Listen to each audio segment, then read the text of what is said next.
quiero que vueles muy alto.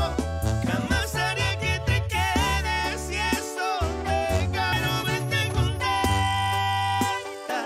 Quiero que vueles muy alto. Bonjour, ohayo gozaimasu, buenos días, o genki desu ka, good morning, ¿cómo se va? How are you? Ok, bueno, el día de hoy te voy a leer el tercer capítulo, que me lo ha estado pidiendo una alumna. Entonces, ahora sí se le cumplió su deseo de escuchar el capítulo 3, aunque no lo entienda, pero pues ella está atenta siempre a mis videos, ¿va?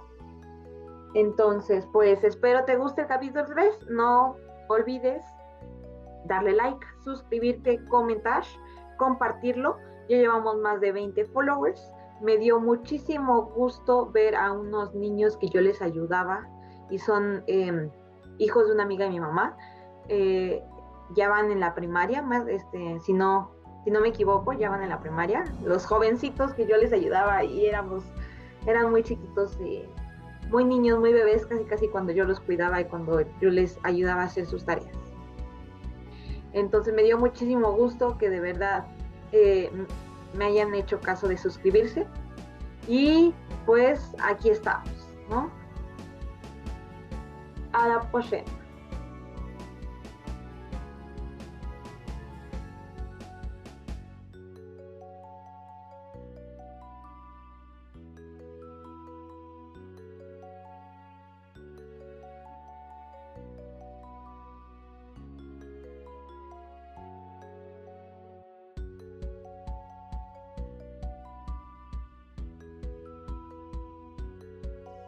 Chapitre 3.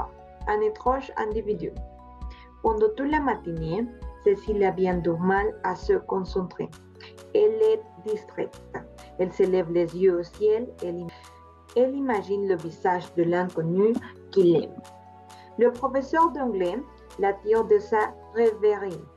Mademoiselle Roland, pouvez-vous redescendre sur terre et répéter ce que je viens de dire? Cécile le regarde, l'air stupide. Si vous venez pour dormir, restez chez vous. Venez donc au tableau. Derrière elle, Aïcha se penche. Elle lui dit en riant, attention, cette fois, ça va être ta fête pour de bon. Finalement, à 4h30, la cloche de l'hiver ballerine, Aïcha, Sylvine et Cécile. Cette dernière a eu un 6 sur 20 en anglais, un devoir supplémentaire en maths et des menaces de pauvres d'aliments. Elle rentre chez elle, tête basse, entraînant un peu les pieds. Bonjour Cécile. Elle s'arrête. Un homme est devant elle. C'est un individu d'une cinquantaine d'années. Il porte un long manteau beige avec son chapeau. Il la salue. Il la fixe derrière des épaisses lunettes. Il lui sourit. Cécile reste quelques secondes immobile. Elle prononce un bonjour incompréhensible et elle part en courant. Elle arrive vite chez elle. Qui est cet homme? Comment sait-il son prénom? Elle referme brusquement la porte derrière elle et le téléphone sonne.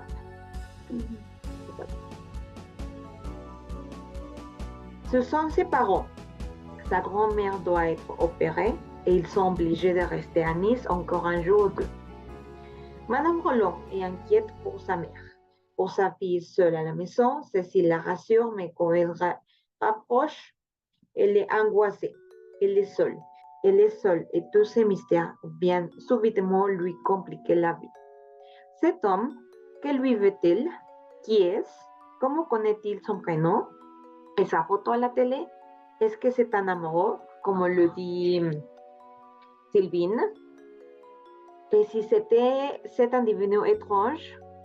À la fenêtre, soulève le rideau. Vous regardez dans la rue. Oh! Elle laisse le rideau retomber brutalement et se cacher contre le mur. L'individu est là, devant la grille. Il observe la maison. Cécile n'ose plus respirer. Elle a peur d'être vue. Enfin, l'homme s'en va, les mains dans les poches, la tête basse. Cette fois-ci, Cécile n'est plus angoissée, elle panique. Elle tourne la clé à double tour dans la serrure. Elle vérifie si les fenêtres sont bien fermées. Soudain, la maison lui semble immense, mystérieuse et pleine de dangers. Elle se sent horriblement seule.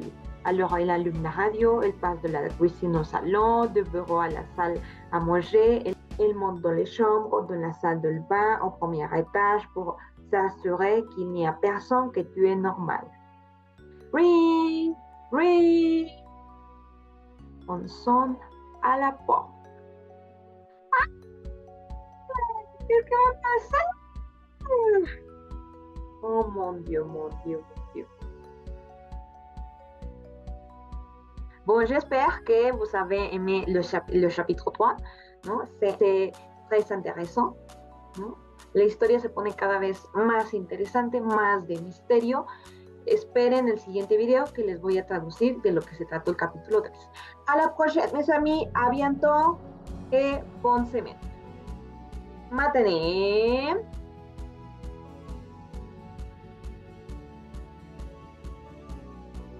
Yo quiero verte contenta, quiero que vueles muy alto. Y como un loco sigo tras de ti, muriendo por ti. Dime que pa' mi bebé. ¿Qué? De nuevo, empecé bien endeudado, ahora ningún cabrón le debo. Porque me miré en el espejo y me dije, cabrón, yo puedo.